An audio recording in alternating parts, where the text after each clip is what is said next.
Hello Dabarkads, good morning and good mornings Dabarkads. I'm back Dabarkads. Ito na, pagbabalik natin. Bigyan na natin ng conclusion to. Andito tayo sa project natin dito sa Bagumbong. Yung renovation, retrofitting and renovation of old house. So ayun na Dabarkads, natapos. Tutur na natin kayo. Actually matagal nang natapos to, before December pa, kaya lang maraming kaganapan, kaya ngayon lang natin ipa-finalize yung content. So Dabarkads, pasok tayo sa loob, okay? So ayan Dabarkads, yan yung bahay. Retrofitting and renovation of old house. Ayan, ayan siya. Ayan yung frontage. Meron siyang 7 meters na frontage. Tapos meron siyang parking dito sa harapan. Ayan, malapad yung karsada rito. yung kotse pwedeng i-park doon. Tapos pwede ka pang mag-park ng motorbike sa loob. Okay, pasok tayo. Ayan Dabarkads, may gate siya. Ito yung gate. Kita natin yung gate. Ayan. Ayan yung gate. May padlock yan, syempre gate yan. Ayan, tapos pwedeng pasok yung motor dito, parking. May service entrance doon sa likod papuntang kitchen. Tapos sa taas andun yung 2 kwarto. Okay, so ito yung main door. Pasok na, pakita natin yan. Yan yung main door. Tapos ito yung entrance. Pagpasok mo sa entrance, ayan, makikita mo yung 60 by 60 na floor tiles. Ito yung living area. Ayan. 1, 2, 3, 4, 5, 6. 6 na 60 by 60. 360, 3.6 by 5. Mga 15 square meters yan mahigit. Tapos, double height ang ceiling. Kaya maaliwalas tingnan. Doon mo lalagay yung TV. Tapos sala. Tapos dito yung dining area. Buksan natin ilaw. Ayun. Ayun Dabarkads. So, may cove light. Tapos cove ceiling, cove light. Tapos meron siyang downlight. Pin light, kumbaga pin light. Ayun, paikot. Meron na rin siyang chandelier. Tapos kung makikita nyo, meron dong fixed window glass. Nandun yung sa master's bedroom area para makita nyo yung baba. Nakapix yan para hindi delikado. Hindi na namin ginawang awning or sliding. Baka may may batang dumungo, mahulog. Living area, mga 16 square meters approximately. Tapos dito may dining area. Tapos itong ibabaw ng dining area, meron din siyang cove ceiling, meron din siyang cove light, may pin light paikot, tapos may chandelier na. So itong dining area niya, terno dito sa living area. Okay? Kumbaga blending. Buksan natin. Yun. Yan, Dabarkads. Dito natin tingnan. Yan, dito sa dining, pag nakaupo ka, makikita mo yung living area. Tsaka yung may window na sliding. Tapos meron tayong fixed glass na rito, panel. Fix yan. Pero naka-grills para hindi pasukin ng akit bahay. Ayan yung dining. Pasensya na kayo, may plywood pang isa ron. May window doon, dining, ito yung ceiling, living area, ayun yung ceiling, ayun yung bedroom, okay? So, punta tayo ron, makikita nyo yung stairs, paakyat sa 2 kwarto sa taas. Pero bago doon, punta muna tayo sa toilet. Ito yung toilet niya. Ayan, kompleto na yan. Ayan.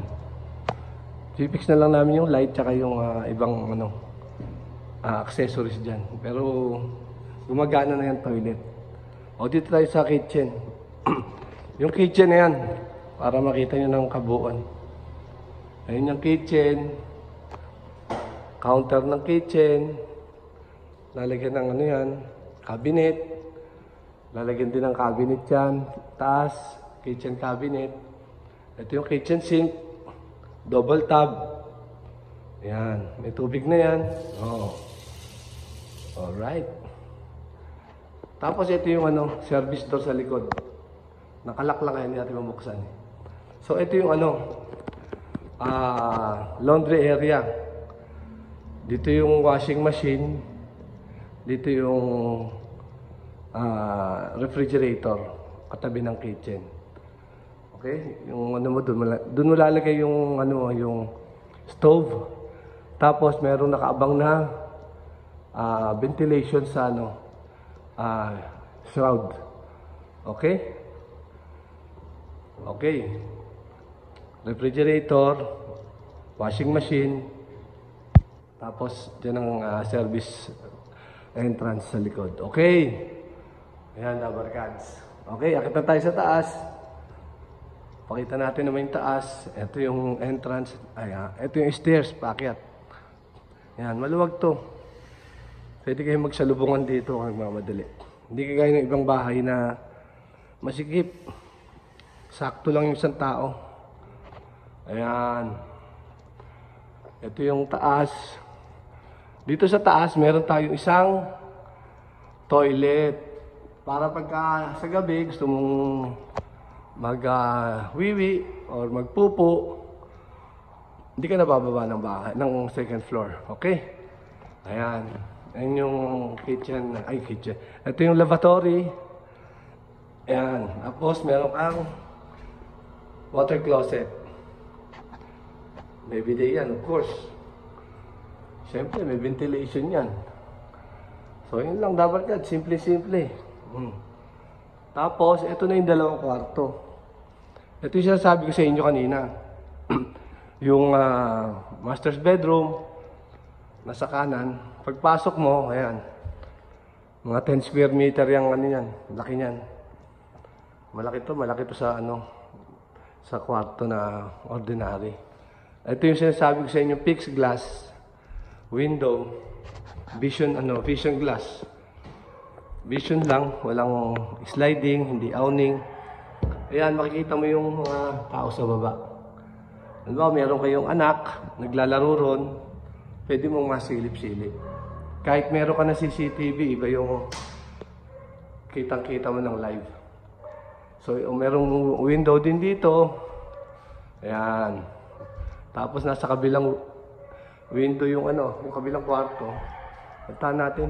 Ayan. Okay na, Dabarkads. So, ito na yung isang area, isang room din, bedroom. Actually, malaki rin to, 10 square meters din to eh. Kaya lang pahaba siya. Pahaba siyang ganun. Pero maluwag to, maluwag. Gusto natin ilaw. Yun, oh. Okay, Dabarkads. Pasok tayo ron. Ayan, makikita nyo yung window. Pag silip mo, kita mo yung baba. Kita mo yung entrance gate. Ito yung kita mo rin yung window ng master's bedroom. Ayan. Ayan yung bubong niya. Ayan yung bubong. May isa sa taas. Okay, Dabarkads. That's all for now. Ano pa? Ayan. O, pabaliktad naman. Para makita niyo pabaliktad. Ayan. Sa kanan, toilet. Sa kaliwa, yung master's bedroom. Pag dumiretso at kumaliwa, ayun yung stairs. Ganda oh. Tingnan nyo, swabing-swabe yan ha.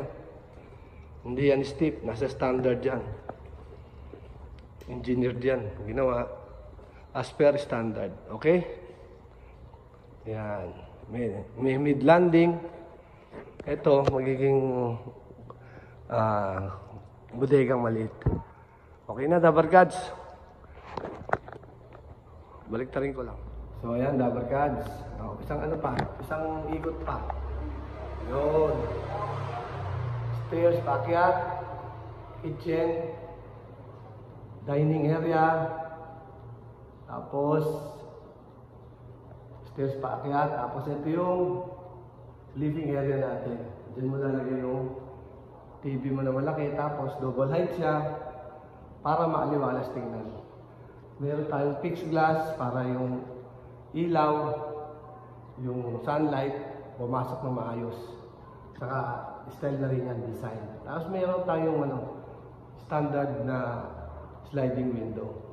So dapat ayan. Diyan natatapos ang ating retrofitting and renovation of old house.